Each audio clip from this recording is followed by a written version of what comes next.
joining me now, staff writer at the Strickland, co-host of Pod Strickland, someone I love yelling about basketball and sports with in general, getting yelled at by about basketball and sports in general.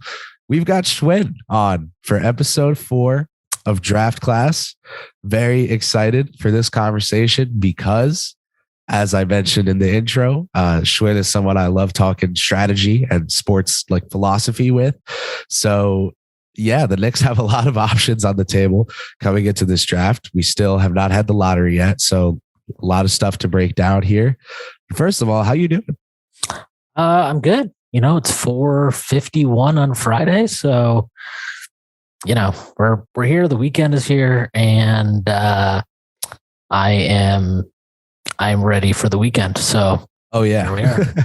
Yeah, that's been that kind of week. Don't blame you, especially how we were just talking about. I'm doing all my final presentations and projects here. I am certifiably in hell. So yeah, that is, good to have the weekend. I also know you're happy because the Knicks season is over. Yeah, that's been great. It sucks because obviously I would like them to still be playing. That would be ideal. But also I am very happy the season is over. It was an annoying season in a lot of ways, like a good season in some ways, but very annoying and frustrating. So it's nice to not have to be mad about starting Alec Burks for no fucking reason at all. And having to litigate that and having people say that it's okay and that, Tibbs is perfect. And, Alex, the best we've got. He's the best we've got at the one. The best we got and justifying idiot decisions, but it's fine. It's all fine. Yeah. No, I mean, it is what it water is. Clearly under the bridge. It is what it is. It's over now. I haven't even talked about Tibbs in a few weeks, I don't think. I wake up in cold sweats at 3 a.m. about his rotations. It's over. It's over. I had to get that out there. Like, admittedly, it's finally over. That season was rough in a plethora of ways. It felt a bit, myself included, like a community brain drain by the end of things, just like everyone participating in the same pointless arguments and no one changing their stance. It was like a family. It was like a family reunion, but like 6 hours in, like everyone should have left like an hour ago, and now everyone's just too drunk and angry and arguing.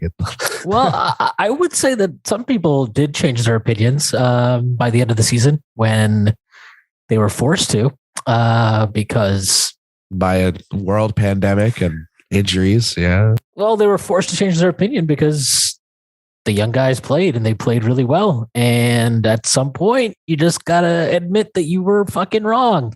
And Tibbs he did it through his definitely not mouthpiece, Mark Berman, going. Yeah, no, definitely.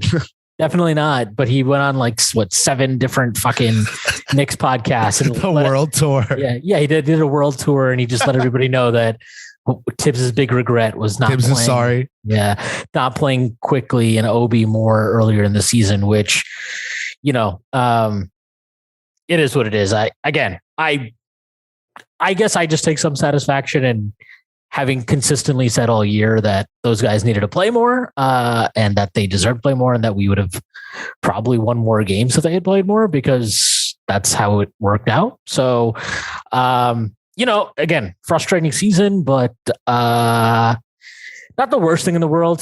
No. You end up back in the lottery. Your young guys showed some real progress and development, especially together. And look, we're here to talk about the draft. So the Knicks we'll see where the pick lands. But right now, what they have the 11th best odds. So they have options about what they're going to do with this pick. And it'll be interesting to see how they move around. Absolutely. Well, we're going to get into that today. But those young guys to start here, that's why I brought that up is how great those young guys were to end the year.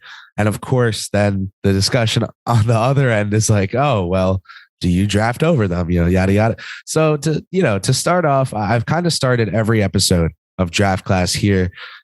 Having my special guest do a little like postseason autopsy of the Knicks young core, their thoughts, but to kind of get right to things here, because we know how you feel about guys like Quickly and Obi and even RJ, right? Like, how do you feel about the extent to which the young core we have now like affects your thoughts on drafting a guy based on their position? You know, like, do you think that we're in a spot where like you're not touching a guard in the lottery because you love Quick and do so much? Do you think it's situational with all that, you know? I mean, it just depends on the guard. I mean, one of the things I really like about all the young guys we have is they're pretty versatile. Most of them play multiple positions or have the ability to play multiple positions. I guess you can say Obi doesn't, but he's not. I mean, he's pretty flexible in like his play style, so that doesn't really worry me too much. But you know, Quickly's played at the 1 and the 2. RJ's obviously played 2 and the 3. He's also played some 4 when we've needed him to. I actually think that's something that we should probably have tried more often. Depending on the matchups. Reddish can play 2, 3, 4. Grimes can play 2, 3. I think I think Grimes can defend 1 through 3. So that's pretty cool. He can. Yeah. And then Deuce can play 1 and 2. A little bit undersized at the 2. He's actually smaller than Quickly. I think he's 6'1". Quickly's 6'3", maybe. I think Deuce might be 6'2". I don't know what it is. I know he's an inch shorter, but he's got a good plus wingspan. He's stronger than Quickly, so he can defend 1 and 2. You know, I think that's really like Sims is the one guy. Sims and Mitch are the 2 guys that like aren't flexible, but that's weird. Like they're centers, so that's just totally different. The parent bigs. Yeah, exactly. It doesn't even matter. Like most centers across the board around the league are centers. They're just not going to play multiple positions. The guys that play multiple positions are like 4s that move up and down, but those are super, super valuable, rare players. There are not a lot of them. And the ones that are really good, especially, are usually superstars or stars anyway. So I'm not really worried about it. I wouldn't not take a guard in this draft. Like, I think ultimately the Knicks don't have a player, in my opinion, as much as I like all these young guys, they don't have a player that is destined to be an MVP caliber superstar level player. I love RJ. I just don't see that. I see like an all-star player. I think a guy that could be a top 15, 20 guy in the league for sure. I mean, he's not there yet. And obviously there's a chance maybe he doesn't get to that level, but I do think that he has that potential. I would bet on him achieving it, but that's still not a guy that's an MVP caliber player. And that's ultimately what you need to win in this league. And for that reason, I don't think the Knicks should not, there should be no player they take off the board for fit reasons, because ultimately if there's a guy that, look, let's just say, off the top of my head, I'm almost 1,000% sure he will never be this good, and that they would not believe that he'd be this good. But like, right. if they thought Ty Washington was going to be like the greatest, like just this next superstar point guard, ball handler, like they should just take him and not give a shit that it might cut into Quickly's minutes, or maybe him and Quickly don't play well together, or whatever, like, or Deuce is done then. Like, they shouldn't worry about any of that if they think he is that good.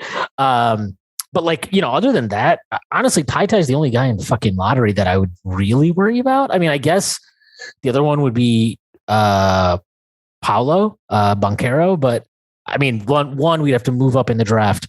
I was going to say, I would love to have that problem. Yeah. Like that's just not a problem that's going to exist in almost any likely scenario. And then other than that, it's like, you know, Chet, I don't think there's really be a fit issue with him. I don't see it with Ivy at all. I think he'd be a great fit. I think I know I've seen people saying like, Jabari is a 4 and Obi's a 4. I don't think it matters, man. I think those guys can play together. Yep. Jabari, he's an insane shooter from what I've seen. And like, you know, you look at a team like, you know, you just look around the league, like look at Cleveland, right? Like, I mean, I know they didn't end up making the playoffs, but they probably would have if they'd stayed healthy. Almost definitely would have if they'd stayed healthy. But like they're starting Markkanen and Mobley and Allen together. There's a lot of team. I mean, I think I've seen Milwaukee. They've been playing, and I know this is possible because it's Giannis and whatever, but like they've been playing Brook and Giannis and Portis together. Like you just have to, I think the league is in such a interesting place with how flexible so many players are because their skill sets are so diverse. So like, yeah, I mean, Paolo's weird for me because I don't think him and Obi would be a great fit together.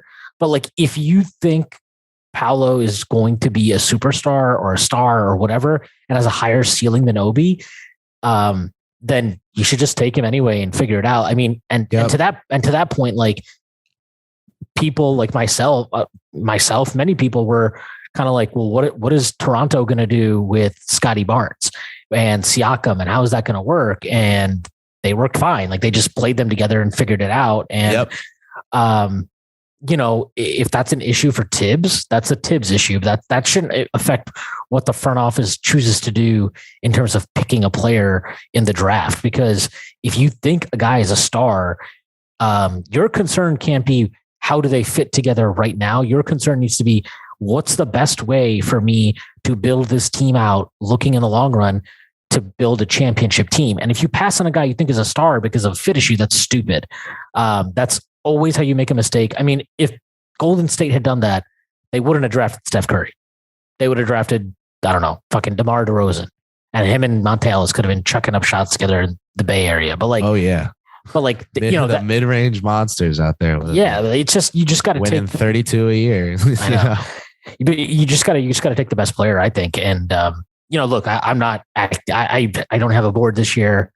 I'm not going to make a board. I don't have super educated opinions on any of these prospects for the most part. I have thoughts on them and I have like feelings and inclinations, but I'm not really well versed enough to feel strongly so much about each of these players. But like, I just want to see, I think there's still like logical moves to make that, you know, that you don't need to necessarily understand the strengths and weaknesses of each prospect so much in depth. You know, like people do this at the NFL draft all the time, right? Where it's like, nobody actually knows, nobody has 300 prospects that they're so well versed in that they understand the NFL draft, but you understand teams that move up and down the board and target positions and understand value, positional value, and how to work the board and all that kind of stuff.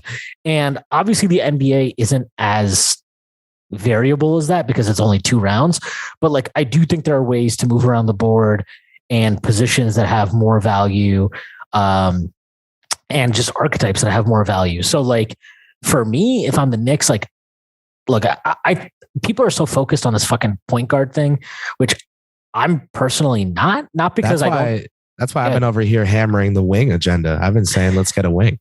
Yeah. I mean, I think, you know, you look at like as much as point guard or primary ball handler, or however you want to phrase that, is a need. Like, I don't think you can let that need become such a fixation that you think the rest of the roster is set. And that's like, you know, if you want to look at the Reddish trade, that's why I didn't really understand why people were like I saw a lot of people like, well, why didn't they trade for a point guard? Okay, well, what fucking point guard got traded in the season?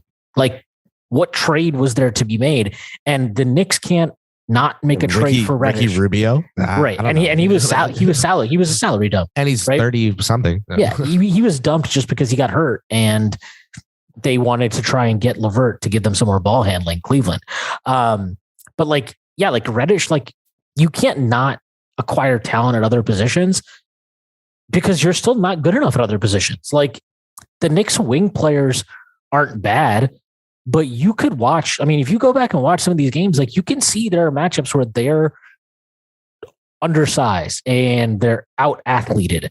And like one thing Reddish gave you is he gave you a big wing. He gave you an athletic player, a fluid player out in the open court and the half court. He just moves in a way and is athletic enough in a way that it added an element to the Knicks wing rotation that they just didn't have. And that's good. Every time he got one of those like deflections using his wingspan, I just like was like, oh, Leon's heart is like a little more full right now because that's like, it's like that's exactly what he was looking for. Yeah, I mean, it's just like I don't know if Reddish is going to be good or not. I just thought it was a good play. Like I just thought, and I've never been a Reddish fan coming out of his in college. I wasn't high on him as a prospect. I don't remember. I can probably pull it up, but I'm pretty sure I had him like, I don't know, somewhere in like late teens or something like that. Yeah, I believe it. but like I wasn't super impressed with his production in Atlanta. But like just as a talent, like, yeah, there is talent there. And I understood why the Knicks made that move. I mean, who cares? You gave up a fucking protected first and Kevin Knox, who's probably not going to be in the NBA after this year, for Cam Reddish. So like, that's like, and that is kind of in a way the type of mindset I hope they bring to the table in the draft, where it's like, look, like if you're sitting there on the board and you've got, I don't know, they're going to be at 11. Let's say that Mathurin drops to 11 and Ty Washington's on the board. Like, okay, maybe Ty's a point guard that you guys think is good. He's going to be a good player. But if you have Mathurin and he's like viewed as just a flat out better prospect, you can't pass on that because Ty is a place point guard. Like if you had a clear, better prospect, you have to take it. And like we see this, like I thought this was really interesting in the NFL this year, because most of the time, no matter how weak a quarterback class is, teams will reach for a quarterback, because if they need a quarterback, that's such a valuable position, they'll reach for that player. And this year we saw there was no run. Like I think one quarterback got taken in the first round. Like Pickett got taken by Pittsburgh. They loved him. And then, and then nobody got taken until round 3, I don't think, another quarterback. Yeah, it was was it 85 or 70? Yeah, I think it was Malik Willis maybe. They were literally playing like hot potato with every like on the clock. Yeah, right. It was hilarious. Right. And I just think like it was really interesting to see, because it just shows how like, yes, this position is so valuable, but if you have clear cut better prospects at other positions that are just multiple tiers above what that most valuable position is, you have to take that. And for the Knicks, like, yeah, we can sit here and say primary ball handler, primary creator, or whatever the fuck, primary engine. That's like the most important thing. They got to have it. But like, if it's not there in the draft, then you can't reach for it. Like you can't give a guy who's a B prospect, you can't take that over an A prospect, regardless of position.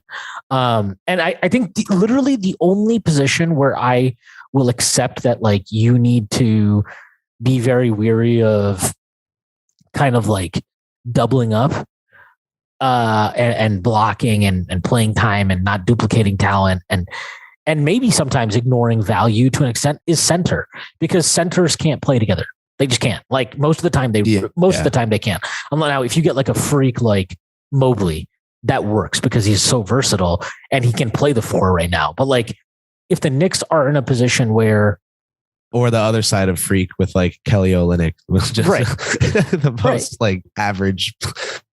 Right. But it's like if you can take, like if Mark Williams has the same grade as another prospect, let's say I don't know, we can use Ty right now since we've been talking about him a little bit. Prez is going to have a stroke, dude. Yeah. I mean, I love Mark Williams from what I've seen. I think he's like super fluid, athletic for a big guy. I think there's so many tools there that you can work with. But like, absolutely. But if you like them about the same, then you should take Ty almost definitely. And even if you have Mark Williams slightly above, if you know that you're going to bring back Mitch, especially, I don't know if they are or not. I mean, we don't know yet. Right, we're in a hypothetical. Go on. Right, but like if they like know they're going to bring back Mitch, it makes no sense to draft Mark Williams, especially given what we saw from Jericho Sims last year. Like it's just he would need to have a grade, or like there has to be an internal belief that he is so good that you do not care. He's only going to play like maybe 15 minutes a game for the first 2 years of his career, right? Like we've seen this with Atlanta right now, where they have Okongwu, who has been really good and promising for them in the minutes he's played. But like Capella is there, and Capella is a flat out better player than him right now. That's not to say Okongwu won't be a better player than him. And maybe that's why they took him, that they think he has this much higher ceiling than that he has so much more to go. But like, you have to accept that's going to be part of the deal, because there's no way, in my opinion, the Knicks are going to take a center and that guy is going to be starting. Like it's never going to happen for a Tibbs team. He's not. I was going to say Tibbs, that coach. Yeah, it's not. He couldn't even start quickly over fucking Peyton, and Peyton was terrible. So like, and Quickly was good as a rookie. So if he's not going to do that, there's no way in hell he's going to have the center who in his defensive scheme is like the most important person on the floor. He is never going to start rookie in that position. It doesn't matter unless it was like literally Tim Duncan. It would never happen. I was going to say 97, 97 Timmy D might have had a shot. Maybe that's about it. Like, so, I mean, I think in terms of value, like, I don't know how this draft is going to fall. I mean, I can pull up Tankathon. I'm not even sure how accurate their mocks are. Yeah, it's very fit based. Their mocks are super fit based. Yeah, they keep giving us like tie, right? So yeah, it's really yeah. but yeah, like I think that just to go back to your original question, it doesn't really positional fit and stuff like that. Like, these guys are fine. They can play together. I think they'll fit, or they have skill sets that are pretty adaptable. So I don't look at anybody in this draft, just looking at the lottery guys that I've seen projected. Again, other than Banchero, and probably, Keegan Murray's another one. I'm not sure about him. He's kind of like, people say he's like this year's Obi in that, like, not as a prospect, but like, not as a player, but as a prospect. He's like the older guy that can produce, upside might not be there yet. I really like him. I think there's totally something there. Exclusively, if Randall's gone, I would draft Murray, even though we have Obi. Okay. Yeah. That's worth. Yeah. I mean, Randall is its own thing. I mean, that's, to me, like that's a bigger thing, right? Like, if you take Banchero, if the Knicks, let's say they move up they get the third pick or something, and he's the guy he's the best player on their board. If you take him, you have to trade Julius. Like, more so than Obi, I think that's the bigger deal for the Knicks in the draft with these guys. Like, is Julius going to be here? Because if Julius is going to be here, then that really does, to me, take some guys off the board entirely. Like, if they're committed to Julius, which I don't think they are, but again, we don't know for sure. Right. But if they are committed to Julius, like, I think he's got to be off the board. I think Murray's got to be off the board. I think even guys like what's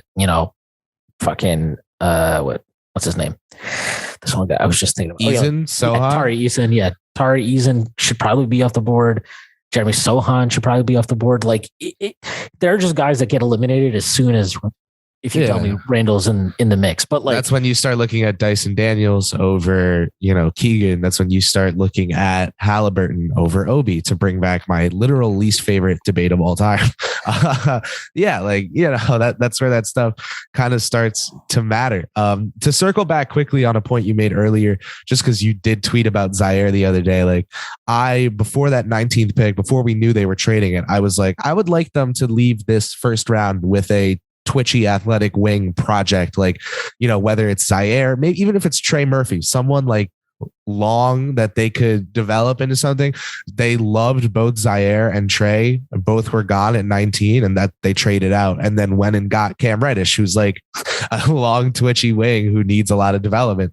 So they like had a goal and still executed on it, using a trade target instead of a prospect. Like, they have ideas of kind of what they want to do and how they want to execute on that, which leads me to my next question for you. Again, another internal look before we really start looking at options for the draft. And I'm revisiting this question from last week's draft class with Wilco, just because I really wanted your perspective on this as a Knicks fan. I asked him if he thinks the Knicks have a type from their drafts under Leon Rose so far. Now, we've talked a little, character, the preference for gym rats. Is that about it? Or do you see a type in play style that they seem to have so far with this Rose, Perrin, Wesley led scouting crew? I mean, me personally, I don't think it's just about the draft, but they seem to really value pull-up shooting ability, guys that have flashed that. That's been pretty consistent now. If you look at Quickly, Grimes, Deuce, those are three right there. They all pop pull-up shooting ability. I mean, not Quickly so much in college, because if you just look at Kentucky guards, they don't take shots off the dribble. That's like a thing. That's just not Cal is hilarious, dude. Yeah. Cal just is not letting these guys do that. But the Knicks did have much better intel on Quickly than probably any other team in the NBA because of Wes. So they probably already knew that he had that ability. And KP. And KP. And Kenny Payne, not the other one. You mean me? Yes, I don't know who else you would be talking about. It's true. The most famous KP in New York. By three technicalities now. But like, yeah, I don't think they had. I mean, they definitely had more knowledge of him. But like, even Quickly, he shot some crazy number at the combine shooting drill. So I think they were. I mean, Perrin's like his workouts and all that kind of stuff. I'm sure they were super high on him for that reason. Grimes, obviously, really good shooter, pull-up shooter in college, his last year especially. Same for Deuce. And then you have like Obi, who obviously didn't take a bunch of shots off the dribble, but as a college player, I mean, look, he was National Player of the Year. He was an offensive machine in college.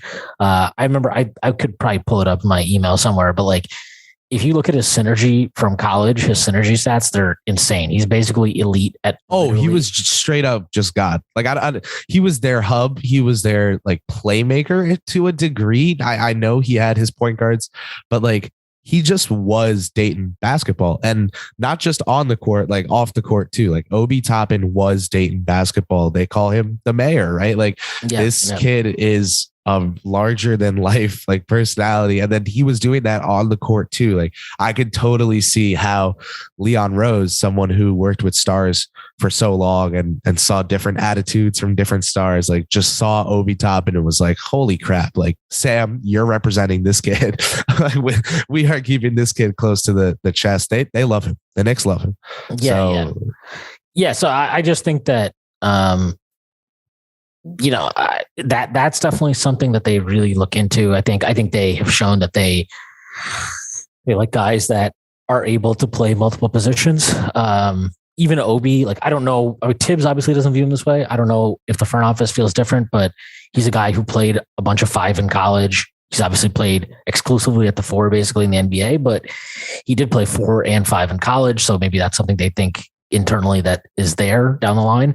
But Quickly, obviously, combo guard plays 1 and 2. Sohan talked about, Sohan would be the guy to play next to Obi. If you want to put Obi at the 5, let Sohan be your literal, like the hope with Sohan is he can guard 1 to 5 in the league, right? Which is nuts. So if that's your guy next to Obi, yeah, that might shake out okay for you. You know, like you got to be a little specific with it, but Eason, like, again, more offensive potential. He's not someone I trust to be your, Malcolm Jenkins on defense for Obi, because he's going to be the center. Like, you got to be a little decisional there with who you're putting next to Obi at the 4.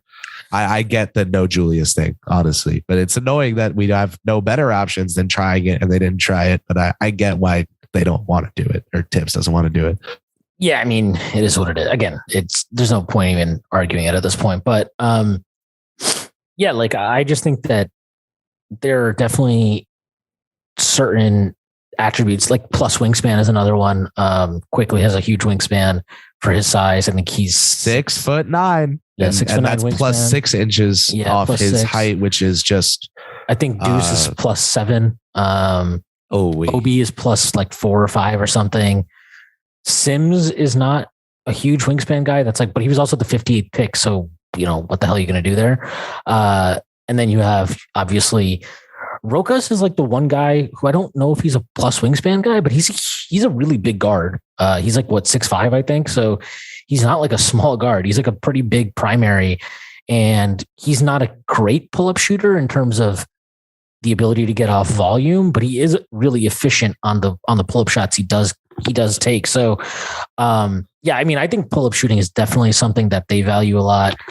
I also think they seem to value defense quite a bit in the draft based on the guys they've picked. Rokas, according to an OKC Thunder draft profile, is 6'5" with a 6'9" wingspan. I'm not sure. There you go. Plus 4. And then Jarrett, 4 is enough, right? Anyway, Jericho, Jericho is 7'3" wingspan, and I know that his hair makes him look taller, but he's like 6'9", 6'10", right? So that's plus for him too.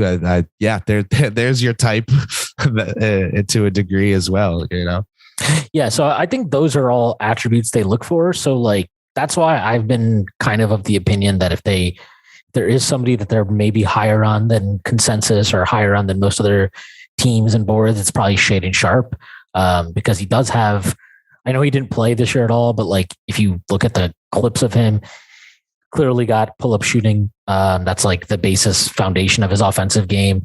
Then you look at his wingspan. I think he's got like a 7'1" wingspan or something like that. And he's 6'4", 6'5". And then, you look at like, I think he's somebody who has, he is pretty switchable. So, he defends well too, from what I've read. Again, I'm not a super expert, but from what I've heard, he's like a very willing and effective defensive player. So, that would serve the Knicks' purposes for a lot of reasons. Yeah. All right. Let's talk movement. Let's talk movement here. Up, down, out, around, etc. Between moving up in this draft, moving down, moving out entirely, given what just about, how top heavy or not top heavy this class may be, the depth, not exactly projected to be incredible. Is there one of those three options that like screams off the page, like, I want to do this to you? Do you like feel really strongly about wanting to move up this year or move out?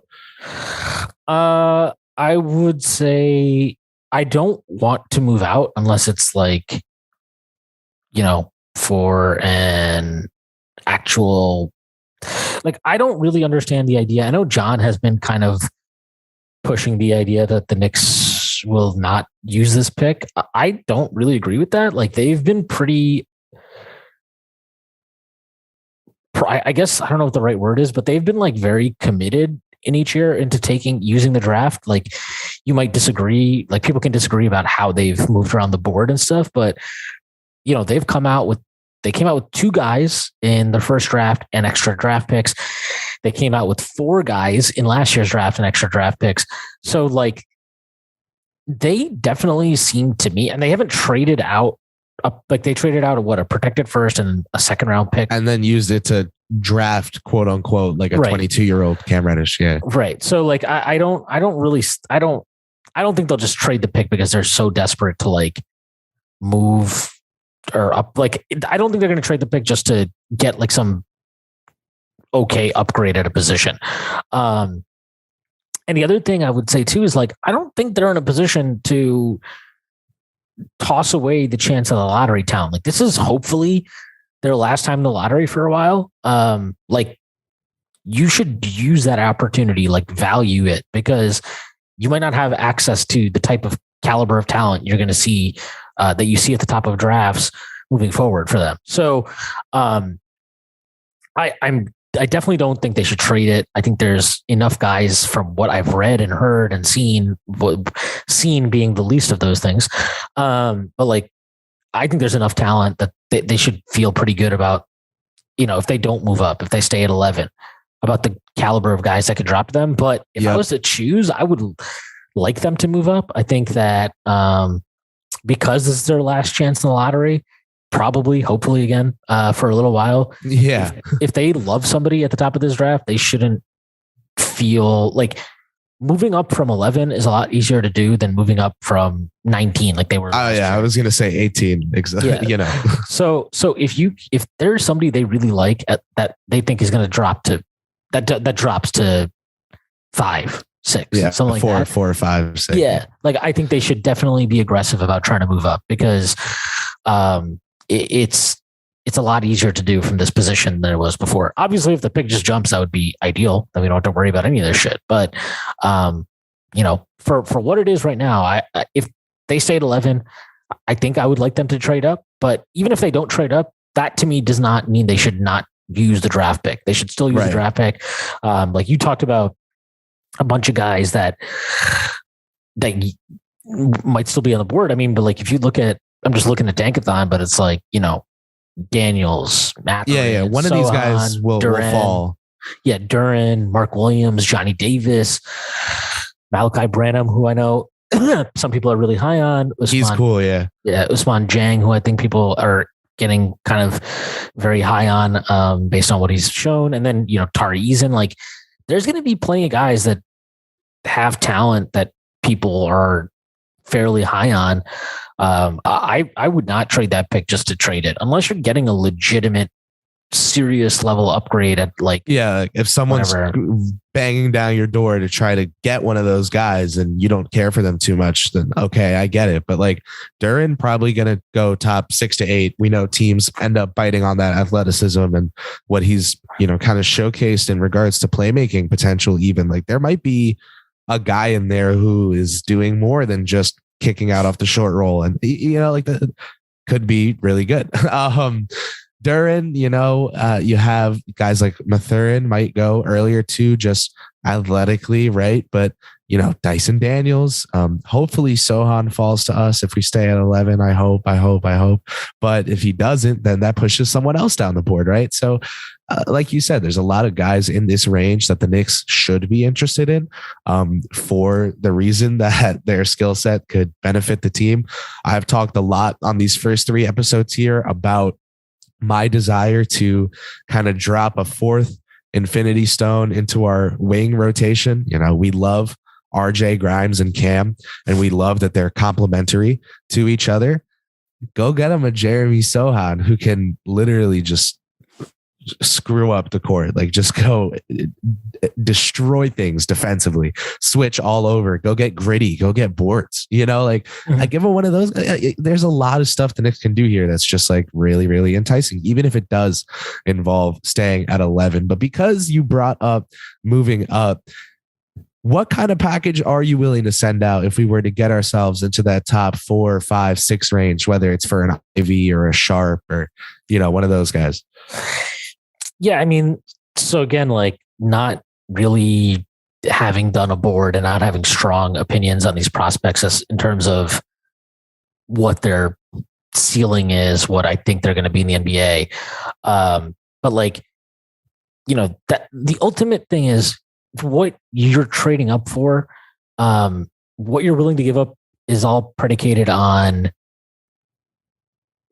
what you think that player is going to be.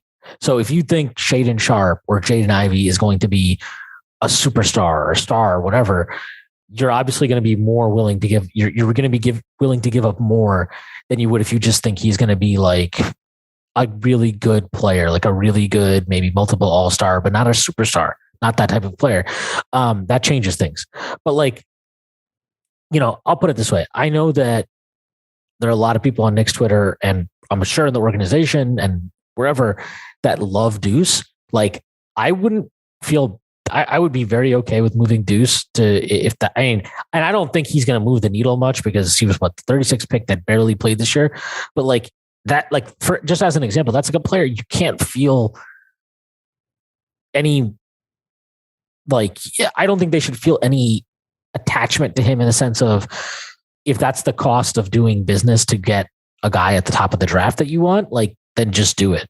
Because he might be really good, but ultimately, like, he was the 36th pick in the draft, which is the value of what you're giving up. Like, if you had told somebody last year, like, would you include the 36th pick in his draft for a move from 11 to 4? Nobody's going to say no. Everybody would be like, absolutely, yes. And yeah, maybe I've liked what I've seen from Deuce, and I wish that we had gotten a chance to see more. But like, well, I was going to say, here's what I'll push back with you is that I had him 21 last year on my board. I said before the draft happened that he was the steal of the draft. Like, that's how much I loved the value that he was going to bring given where he was going to go. And he went about 6-8 slots later than I was expecting. I thought he'd be gone by the late first, and we got him at 36. So is like giving up on him, I don't mean to phrase it like that, is utilizing him as an asset to move up, kind of selling ourselves short on the fact that we are really close to returning plus value on a 36 pick, and other teams may not know that yet. Like, are we getting compensated for that potential? Because I'll rip out the classic phrase, like, he's got that dog in him. Deuce is one of those guys. So I'm biased, but again, like, not to say, oh well, we can't get emotional about these. I'm going to get emotional about Deuce. Like, would you rather, or do you think it would be possible to give up picks instead I'm sure. I think most teams would value picks more than Deuce would. I'm just saying, like, he's a guy that to me, who I like, but look, I think Quickly is better than him for sure right now. Yeah, that's fair. And he's been good for 2 years. So like, you know, if I was including Quick in a deal, like I would need to get up into the top 4. And I wouldn't necessarily feel good about that. Like, and I would not want to be giving up anything else, because to me, look, you can go back. I did this yesterday. If you go back and you just look at the 2020 NBA draft, okay? So this is the one that Quickly was in. Here are the guys that I would say you can argue, like, all right, for sure better than him, right? Anthony Edwards, LaMelo Ball.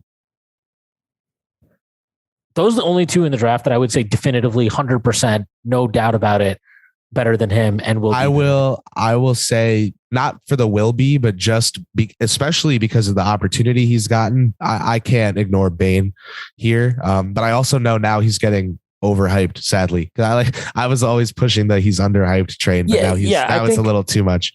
Yeah, I think it's fair to say Bane's better than Quickly right now. So if you want to throw him in there too, but like just the defense, I mean, oh man, he's so good.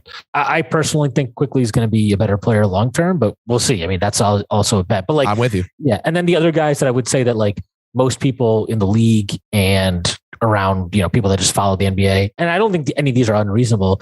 The guys that are better or will be better are Maxey. You mentioned Bane. That's another one. Halliburton is another, and then maybe Okongwu. Oh, yeah, maybe Pat Will. I mean, I wouldn't say that anymore. Okay, from what I like that. I like Pat Will a lot, but like, me too. Yeah, he's just not shown a whole lot. And that's not all his fault, by the way. So, but like other than that, it's like those guys, and then maybe Okongwu. So that's 6 guys. That's 6 guys in that entire draft.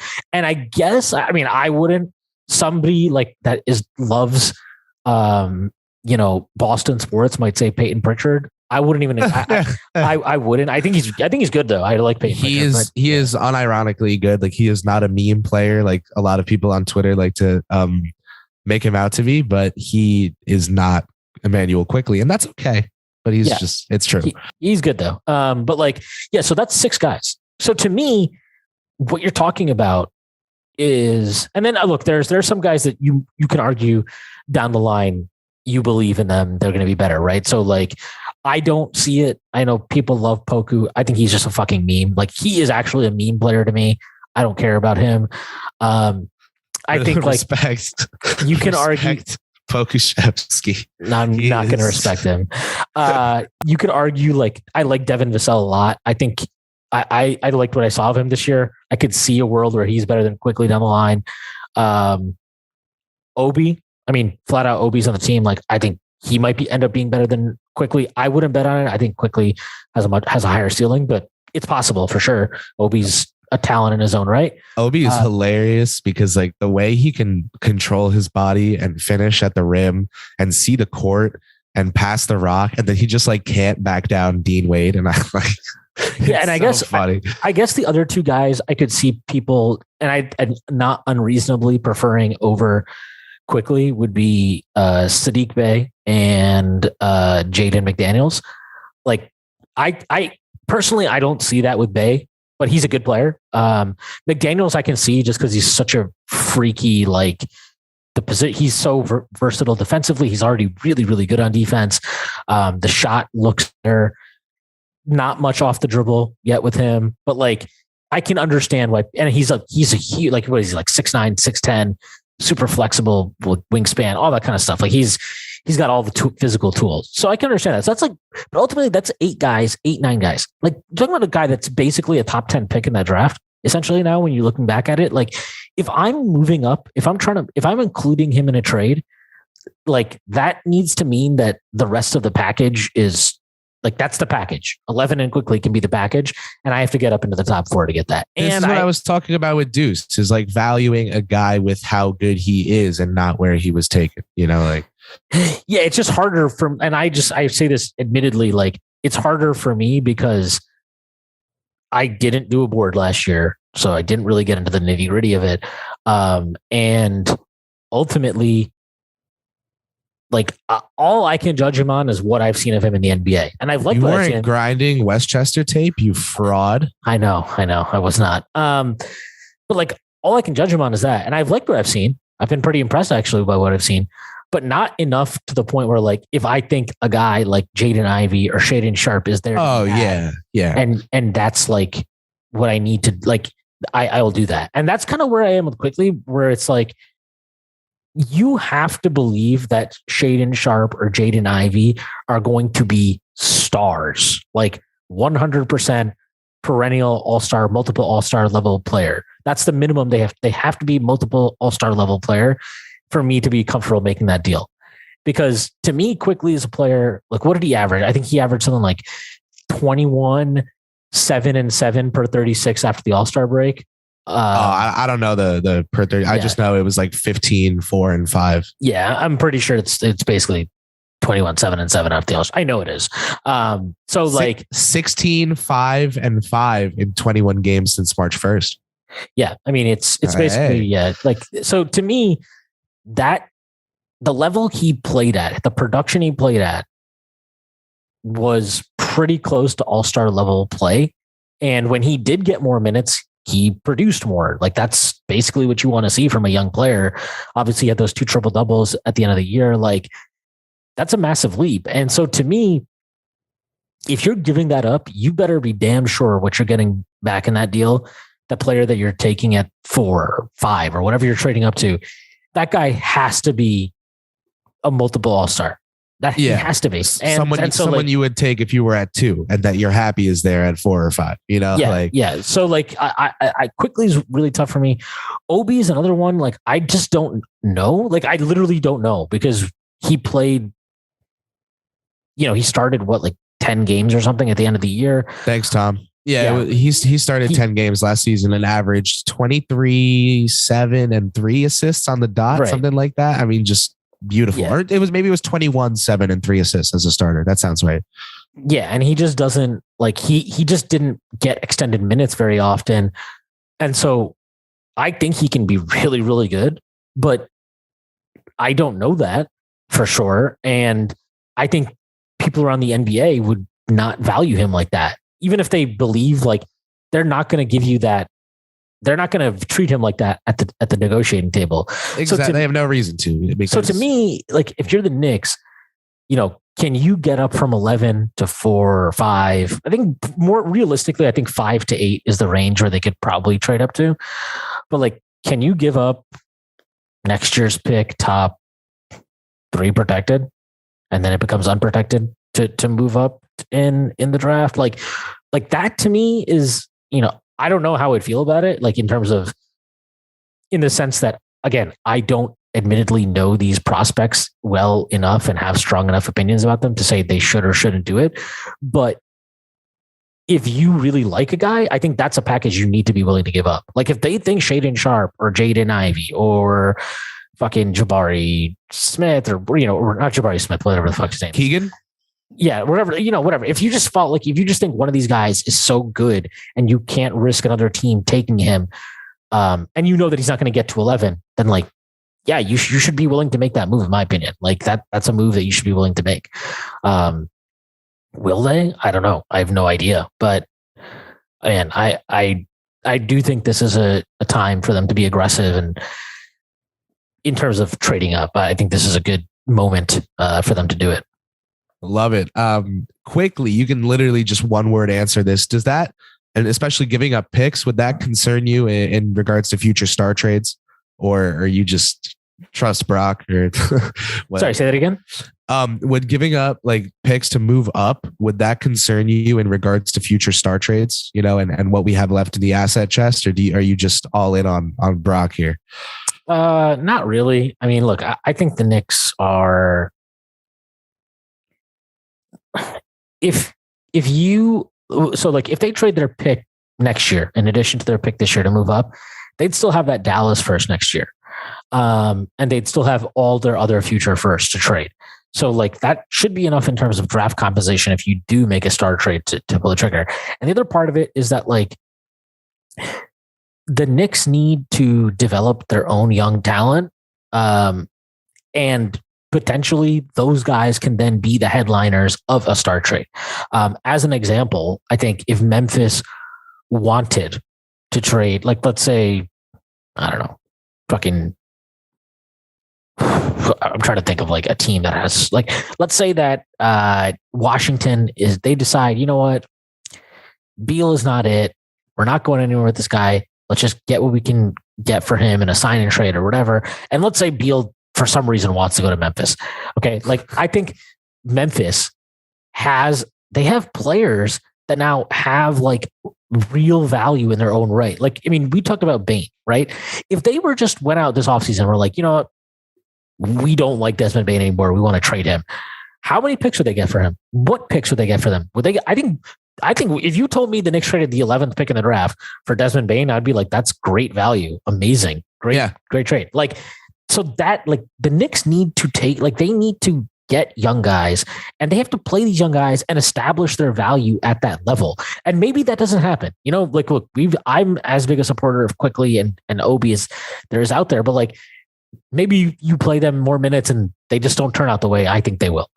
But like, you have to take that chance to have the opportunity to trade for a star, because unless you do that, like, you're not going to get a star. Like, you're just not, you know, like, I mean, even I know people bring up the Harden trade all the time, but like Jared Allen and Karis LeVert at that time were viewed as legitimate young players, like competent, real starting caliber rotation players.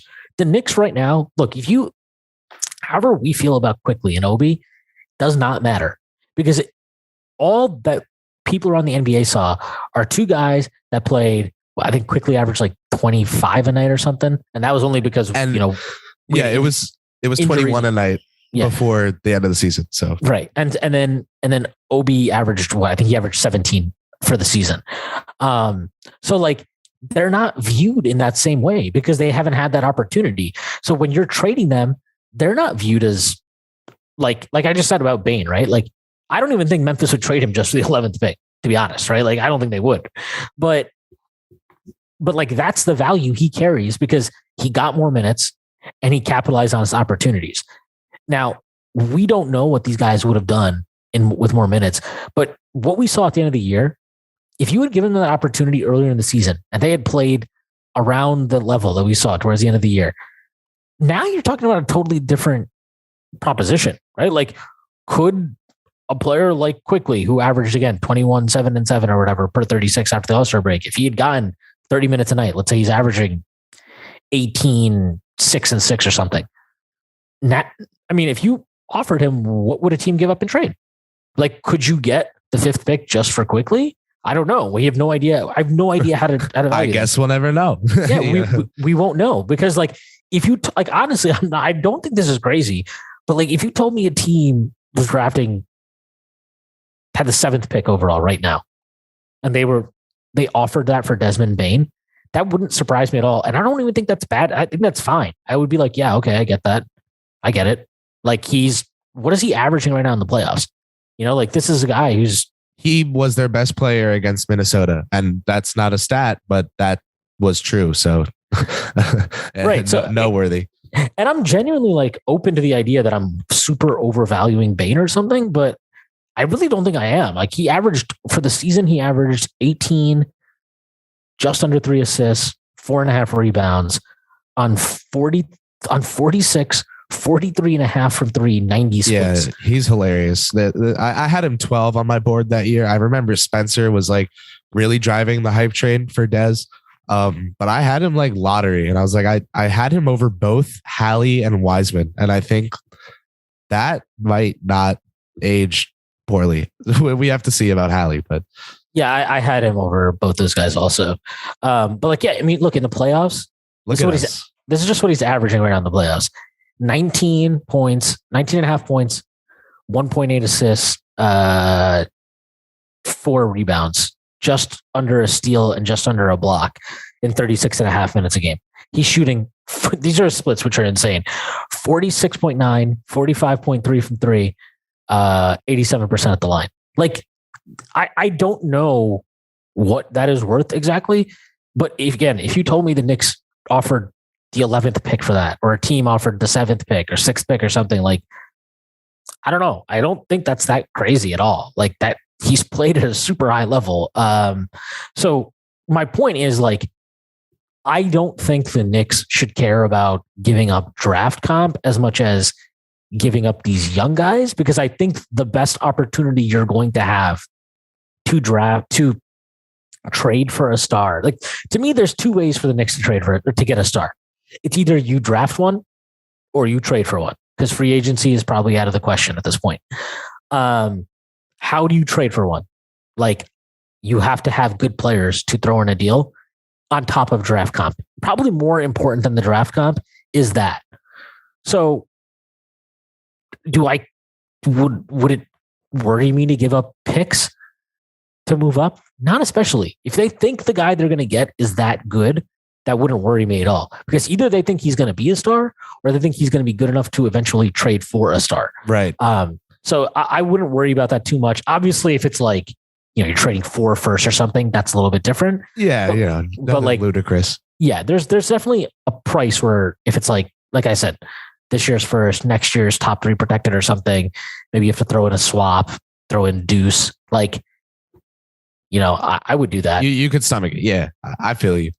All right. I'm going to end things off just because you know that I like you and we're friends, and I always just like to, just brighten your day. We're going to end things off on the dark side. What is the outcome that would leave you discouraged with the state of the franchise?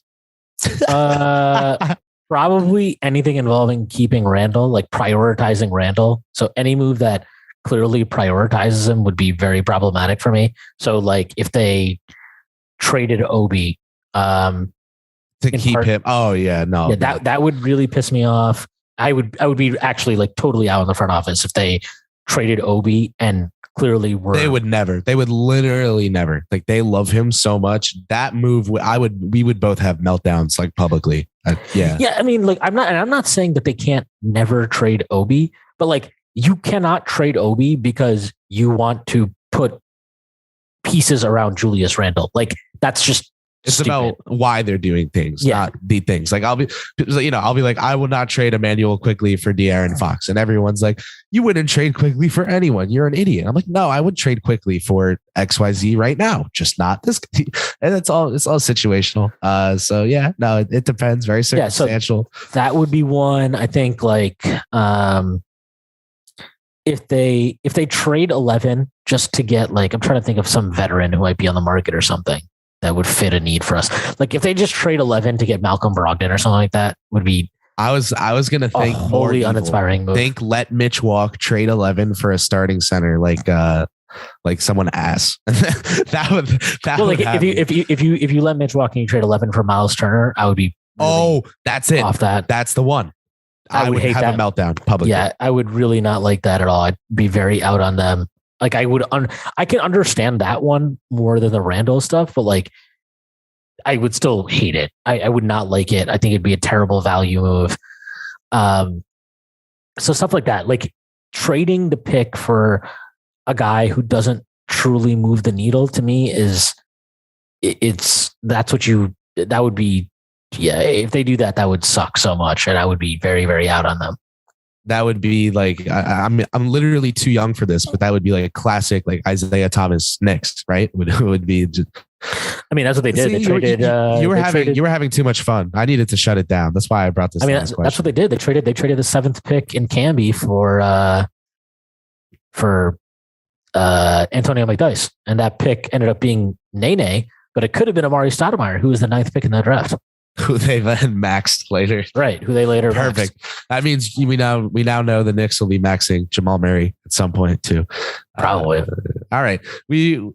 Like I said, you were having too much fun. We had to dip our toes into the evil side of things. You and I, always the optimists, always the spinners of like, this will be okay for the Knicks narratives. So whether it's because we believe them or are trying to convince ourselves that we believe them, I had to throw you in the dark side there.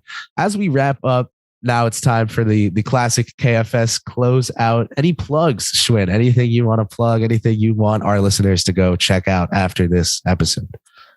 Only thing I want to plug is Pod Strickland. Obviously, podcast I What's host. that?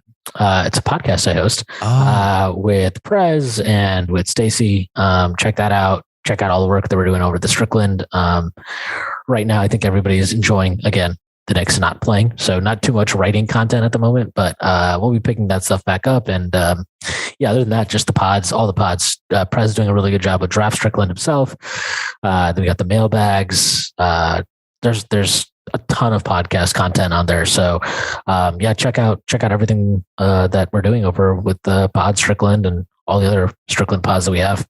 they're killing it. You guys are absolutely killing it. I want to thank you one more time for hopping on episode 4 of Draft Class. So we got the lottery coming up. So, it's getting a little steamy now in draft season. We got some action. Thank you one last time for taking the time to hop on. Appreciate it, man. No problem. I appreciate you. And thank you for tuning in.